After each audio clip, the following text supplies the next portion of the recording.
Hello दोस्तों, welcome back. तो आज हम द हेवनली आइडल का एपिसोड 7 देखेंगे। बाकी सारे एपिसोड्स के लिंक आपको डिस्क्रिप्शन में मिल जाएगी। तो वीडियो को लाइक और चैनल को सब्सक्राइब ज़रूर करिएगा। एपिसोड के स्टार्टिंग में योनवू अपने ड्रामा की शूटिंग कर रहा था। वो रेस्ट करने बाहर आता है। वहाँ उसे सागाम मिलता है। वो दोनों ड्रामा के बारे में बात कर रहे थे। तभी सागाम पूछता है, कल तुम इतनी हड़बड़ी में मुझे क्यों बुलाए थे? सिर्फ किमदल को पिक करने के लिए? योनवू याद करता है कि कैसे किमदल बेहोश होकर उस पर टिकी हुई थी। उसे उस सिचुएशन में कुछ समझ नहीं आ रहा था, इसीलिए वो सागाम को कॉल करता है। सागाम पूछता है, तुम दोनों के बीच में चल क्या रहा है? कहीं तुम फिर से लोगों की लाइफ और डेथ में इंटरफेयर तो नहीं कर रहे? योनवू कहता है, नहीं, ऐसा कुछ नहीं है, और सोचता है, मैं ये क्या कर रहा हूँ? मुझे अपनी दुनिया में वापस जाने के लिए मेहनत करनी होगी। फिर वो दूर से बैठे मैंगवू सिन को देखता है और उसके पास पहुंचता है और कहता है, मुझे होंगवू डे में आने दो। मैंगवू सिन कहता है, अगर तुम्हें आना है तो ऐसा काम करो जिससे तुम हाईलाइट हो और मास्टर की नज़र में आओ। फिर मास्टर तुम्हें खुद से कांटेक्ट करेंगे। अगले सीन में हम इमसुन और किमदल को देखते हैं। इमसुन बताती है कि R U entertainment famous site से टीम अप कर रही है आइडल्स के रियलिटी शो के लिए। तुम उन्हें एक बार अप्रोच करो। फिर बाहर किमदल योनवू को देखती है जो कि उससे नज़रें चुरा रहा था, क्योंकि योनवू को लग रहा था कि कल के इंसिडेंट के बाद से किमदल उससे एम्बैरेसमेंट फील कर रही होगी, पर ऐसा कुछ नहीं था। किमदल पूछती है, तुम ऐसे क्या देख रहे हो?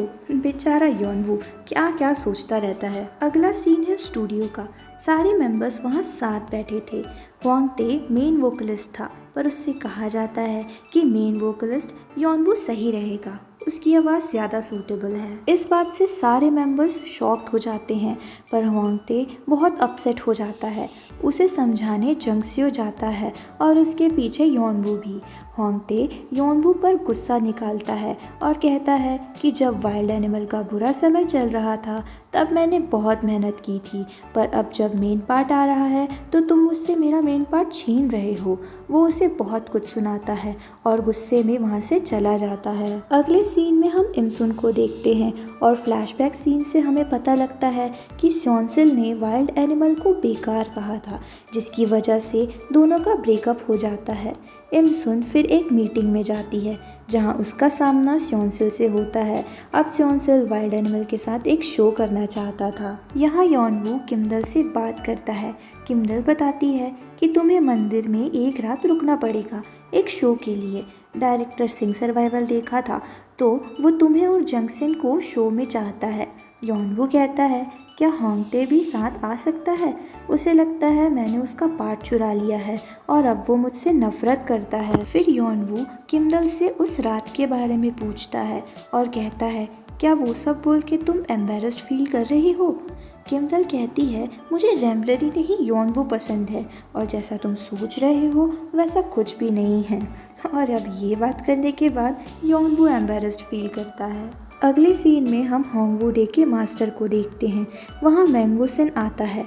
मास्टर उससे पूछती हैं, तुम किसी नोबल मैन से मिले हो ना जो इस दुनिया में पैदा नहीं हुआ है? मैंगवू सिन कहता है, मुझे नहीं पता आप किसके बारे में बात कर रही हैं। फिर वो पूछता है, डिएटी की पावर्स क्या होती हैं, आपको मालूम है क्या? मास्टर झूठ कहती है कि उसे इस बारे में कुछ नहीं मालूम। अगले सीन में हम सिंजो को देखते हैं जो कि जंगसिन के साथ था। वो जंगसिन से पूछता है, क्या तुम्हारी कोई गर्लफ्रेंड है? जंगसिन कहता है, नहीं, मेरी कोई गर्लफ्रेंड नहीं है। फिर वो बाहर आता है और उसे पीछे से एक रोशनी दिखती है। वो देखता है तो उसके पीछे एक डिएटी दिखती है जो कि शायद रेडरेन थी। सिंजो उसे देखता है और उसकी आंखें भर आती हैं, पर फिर वो उस पर अटैक कर देता है। यहाँ सारे मेंबर्स का एक रेडियो शो होने वाला था। सारे मेंबर्स उसी की तैयारी करते हैं। शो स्टार्ट होता है। होस्ट उनसे क्वेश्चंस करता है। वो योनवू से पूछता है कि तुम अपने उन फैंस के साथ ईमेल भेजकर फ्रेंड्स कैसे बने, पर उसका जवाब जंगसियो कवर करता है और बाद में किमदल को पता लगता है कि वो फ़ैन जो वो खुद थी, उसके ईमेल्स का रिप्लाई योनवू के बदले जंगसियो करता था और वो इस बात से काफ़ी ज़्यादा डिसअपॉइंटेड हो जाती है।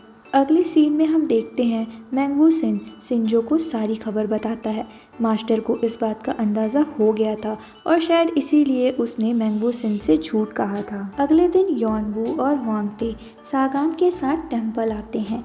वांगते अभी भी यॉनबू से चिढ़ा हुआ था। यॉनबू के बगल के जंगल में उसे कुछ नज़र आता है। सागाम बताता है कि वो एक स्पिरिट है और इस पहाड़ के आगे एक हॉस्पाइस सेंटर भी है। जैसा कि मैंने पहले भी कहा था, तुम इंसानों की लाइफ और डेथ के बीच इंटरफेयर नहीं करोगे। वहाँ जंगसिन भी आया हुआ था। वो यॉनबू को देखता है और उसकी तरफ ऐसे खुशी से आता है मानो वो दोनों जन्म जन्म के बेस्ट फ्रेंड्स हैं, और आकर कहता है स्माइल करो, आसपास में कैमराज हैं। फिर वो यॉनबू को याद दिलाता है कि तुमने शर्त रखी थी कि अगर तुम सिंह सर्वाइवल हार गए तो तुम एक दिन के लिए मेरी सर्वेंट बनोगी। अब क्योंकि ये बात रेडरिन की कसम खा के रखी हुई थी, तो यॉनबू के पास उसका सर्वेंट बनने के अलावा कोई ऑप्शन भी नहीं था। वो जंगसिन को अपना मास्टर कहता है और एक सर्वेंट की तरह उसके आगे पीछे घूमता है। जंगसिन थोड़ा एम्बैरस्ड फील करता है। अगले सीन में जंगसिन और होंगते स्टोर रूम में मिलते हैं। होंगते यॉनबू के बिहाफ में माफ़ी मांगता है और कहता है तुम खुद देख सकते हो, यॉनबू एक ब्रेनलेस फ्रीक है और उसने सारे मेंबर्स को पागल कर रखा है। जिसके रिप्लाई में जंगसिन बोलता है ऐसा है क्या, तुम कहो तो तुम्हें उससे छुटकारा दिला सकता हूँ, और हंसते हुए कहता है कि मैं तो मजाक कर रहा था, और चला जाता है।